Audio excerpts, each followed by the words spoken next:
o'z joniga qasd qilish sabablari va oldini olish.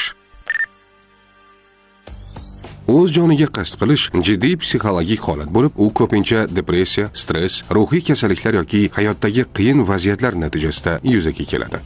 Bu muammoni e'tiborsiz qoldirish mumkin emas. Jahon Sog'liqni saqlash tashkiloti ma'lumotlariga ko'ra, har yili 726 ming kishi o'z joniga qasd qiladi va o'z joniga qasd qilishga urinishlar ko'paymoqda. Oldini olish choralari: odamlar bilan ochiq suhbat qilish, muammolarni ichga yutmaslik, psixolog va shifokor yordamiga murojaat qilish, yaqinlar bilan vaqt o'tkazish va ularning qo'llab-quvvatlashini his qilish, sog'lom turmush tarzini saqlash, sport, to'g'ri ovqatlanish, uyqu rejimiga rioya qilish.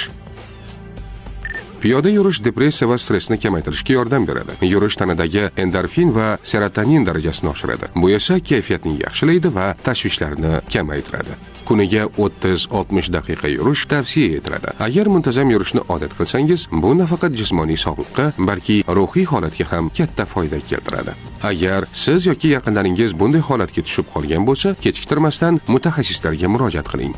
Hayot bebaho va har qanday muammoning yechimi bor. Salomatlik va strategik rivojlanish instituti ijtimoiy tarmoqlariga obuna bo'ling.